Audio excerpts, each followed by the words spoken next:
What's up, guys? It's JZNES back again. Today we're here to talk about Kid Icarus of Myths and Monsters, the second Kid Icarus game, the one on the Game Boy there, the sequel to the NES game Kid Icarus, the classic, Nintendo game of very difficult proportions, the definition of like Nintendo hard, at least like the first couple levels there. And then the rest of the game is pretty difficult too. But there's a lot of difficulty in this one here, and that's why I didn't really want to go back and review this one again. There's a thing in this game where when you fall, you're mostly like scrolling up. There are side scrolling like left to right stages too, but there's a lot of stages where you're scrolling up, and if you fall down below, it won't just scroll back. It'll kill you, so you'll die. And then you only have so many lives before you have to like restart. I think you have infinite continues or whatever. I don't know if this game had infinite continues because I didn't bother to find out. So yeah, lots of difficult stuff in that game. It had these dungeons as well that were like long and big and sprawling, and this game does its approximation of that, also in a good way. I would say they definitely recaptured at least that element of it, the dungeon aspect. For Game Boy, it's pretty big and open, and there's a lot to explore. And you can find like a map and like a compass kind of and stuff, and there's like a pencil item that'll tell you like where you've been, kind of thing, versus like just a blank open map, I guess. I don't know. So yeah, so all that's kind of cool. Very Zelda-esque, in that sense. Like, it kind of feels like those Game Boy sort of Zeldas, in the dungeon design, except you're side-scrolling, not overhead. But it's very reminiscent of the first one. It is a sequel to the original Kid Icarus, but I think it does a lot of things a lot better. It's a refinement to the original Kid Icarus, in a lot of ways. So, not only do you, when you fall down, you don't die, it adds to make it a more explorable level space. There's these doors that you can go in, and they close after you go in each of them. There's a couple of things inside of each of them. There's a test of strength, where if you make it through, like, you get an endurance test. If you make it through, you get one of 3 items. You get a fireball arrow thing. You get a long bow, so your arrows will shoot across the screen. The fireball thing just makes your arrows kind of stronger. And then the third one is like these little 2 diamond things that like circle around you and kill enemies and stuff. The catch with all of those items is you need enough health to be able to use them. So if you have 4 or more bars of health, you can use the one where the things spin around you. But after that, it's gone, basically. You get to keep it in your items until you get more health again. But yeah, it's gone for that specific part, until you get more health. Similarly with the longbow and the fire arrows, I think both of those are like, once you get down to 2 pegs of health or whatever. You have like a health bar in this game, and it's separated into like 5 pegs, I think, once you finally level it all up. But it starts with just like 1 peg, and I think as you kill enemies throughout the level, the more enemies you kill, or the higher score you get at the end of each level. It's like experience, basically, and it'll level up your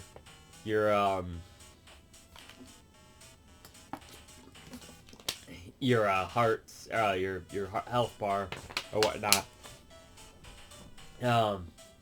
There's also spots where you can get these arrows that like give you more strength to your arrow. I don't really know how that works. I think it might be the ones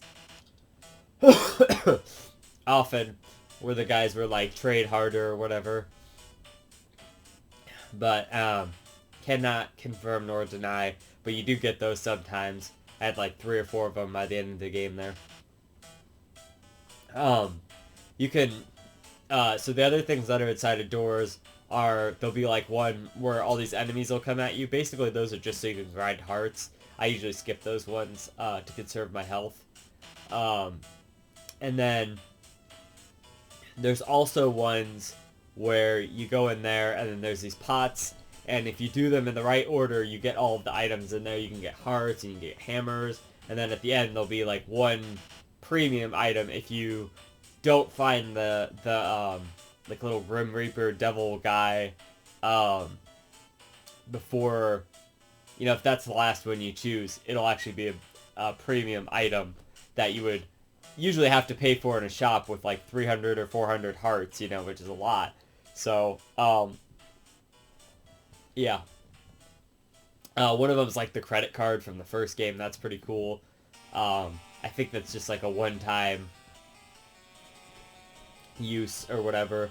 That's still pretty cool. They have like this barrel that lets you hold these like potion things that like revive you whenever you die. So then you'll have like an extra peg of health, kind of like fairies in Zelda or whatever. They don't like fully re-heal you, but they at least give you a little bit more of a chance.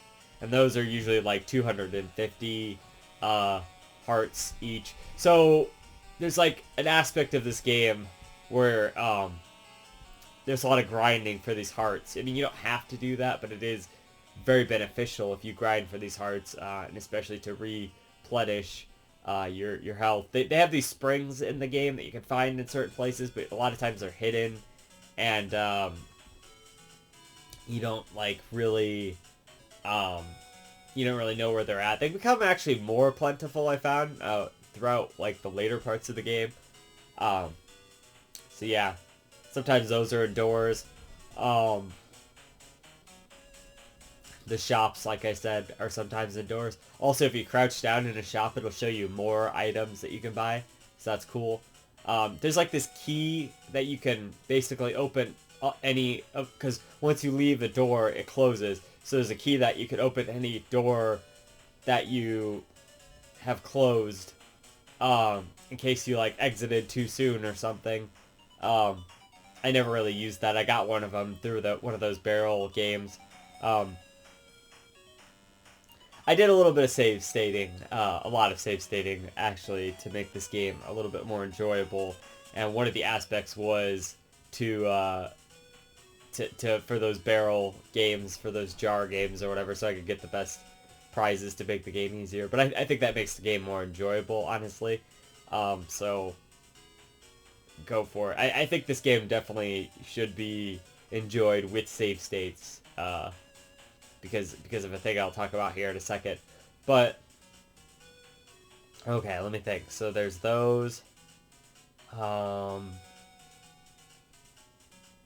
else? I think there's like one other thing that's behind doors sometimes or something, but I can't really think of it at the moment.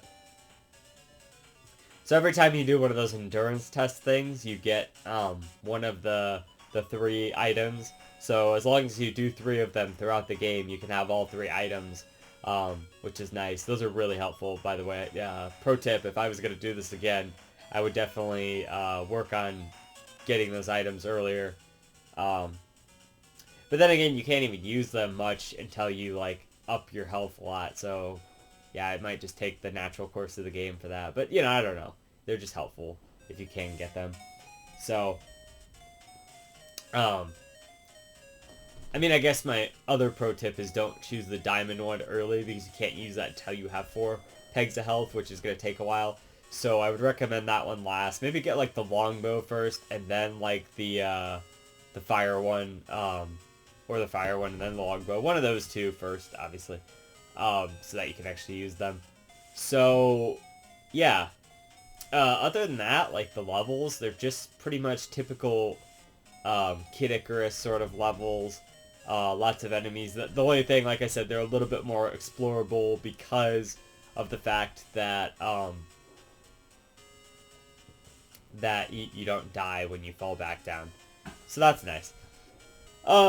They still have the thing where you can scroll, like, there's so much of an area, and then if you keep going like to the right, you'll come out, you know, it's like a circular thing, so you'll never like fall off the edge of the screen on the right or the left. It just kind of loops around kind of thing.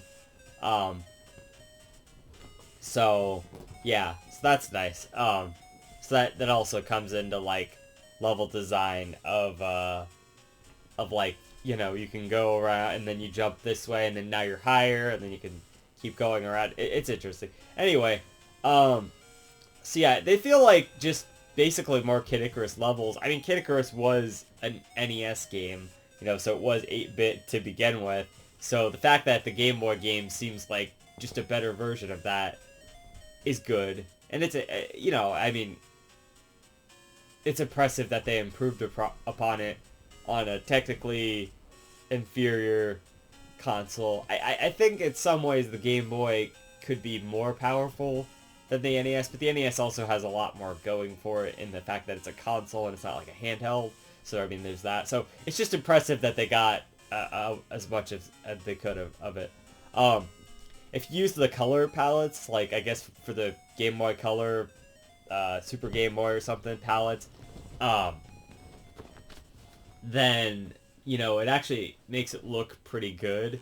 It's very red or like a brownish kind of thing, but it's still colorful enough for what is an original Game Boy game, you know, which is nice. So, definitely like that. I think that's good. Graphically, it looks really nice for a Game Boy game, you know. Good detail and whatnot.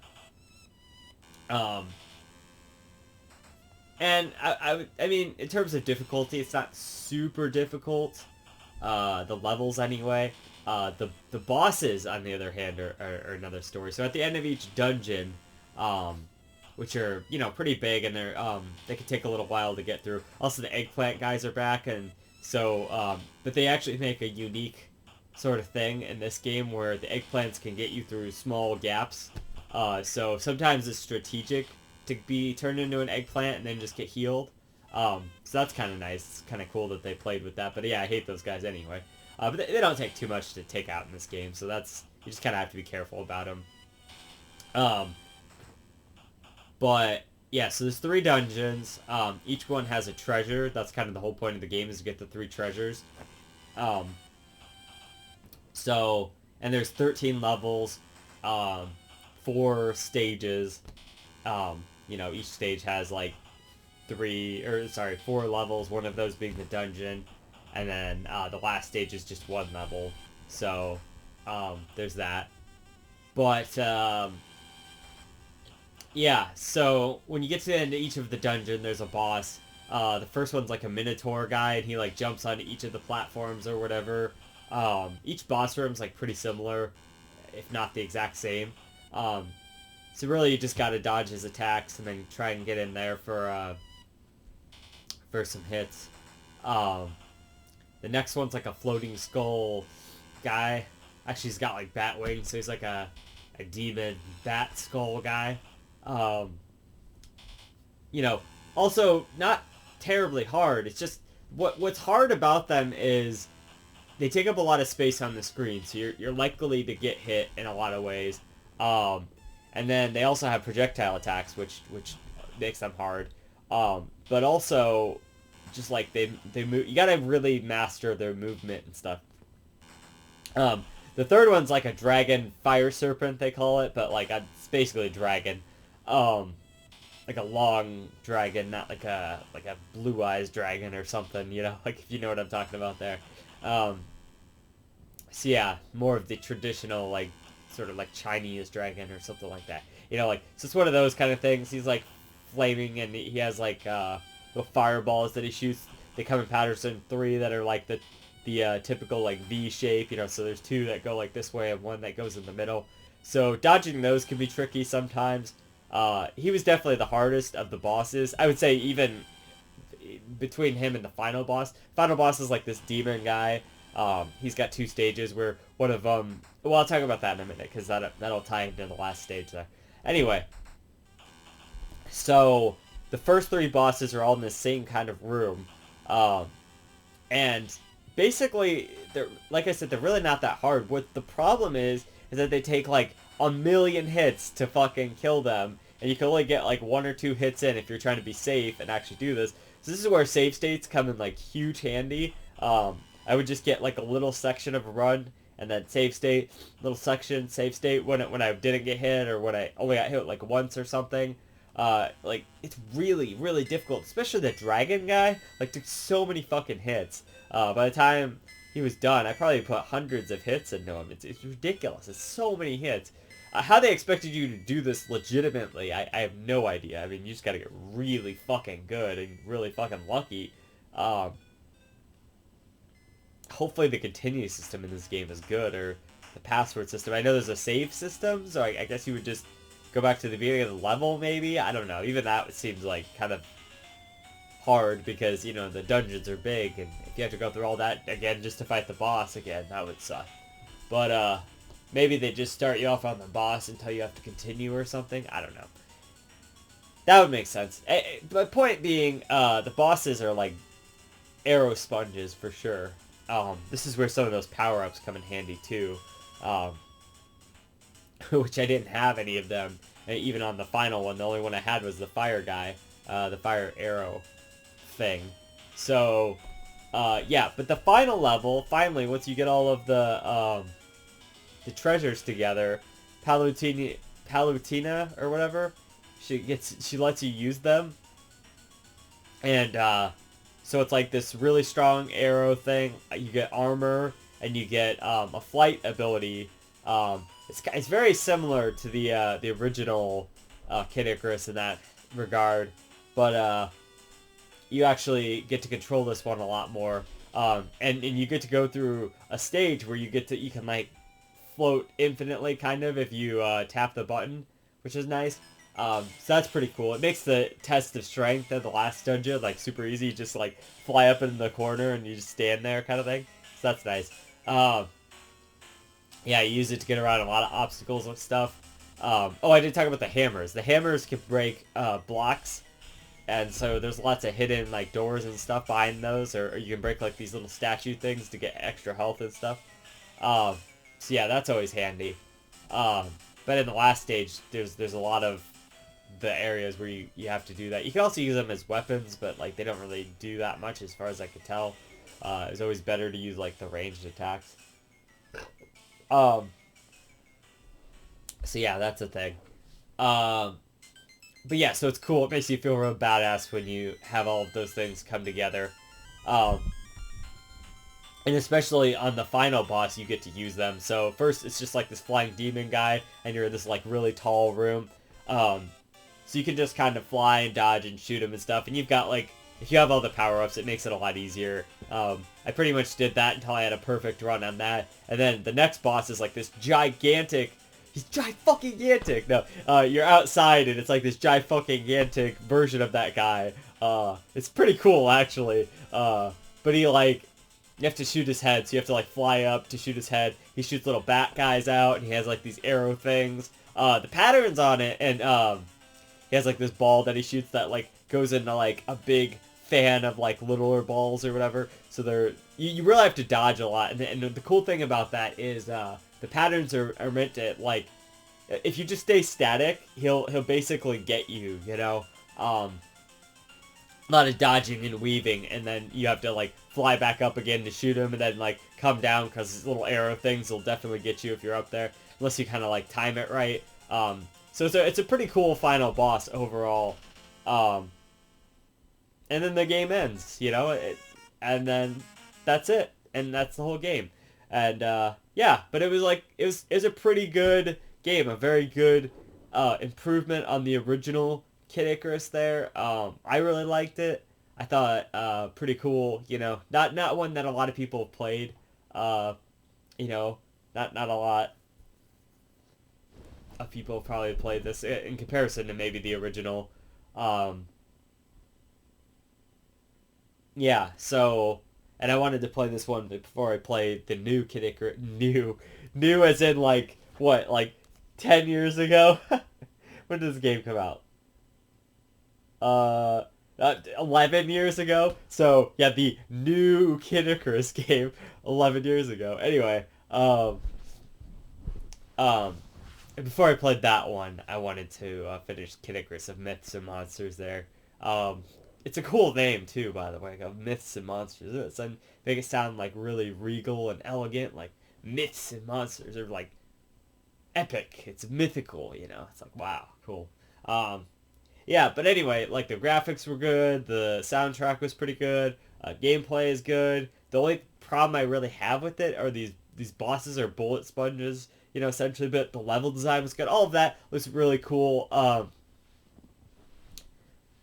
It can be challenging if you like don't sit and grind a little bit for the hearts, so that's kind of tedious too. I don't know. But overall that's not really as much of a problem I feel like as it was in the original game, where you'd spend way longer grinding hearts and stuff. So I would say overall I really enjoyed the game. So you know, it's only like a couple of hours long too. I said it's like 12, 13 stages, you know.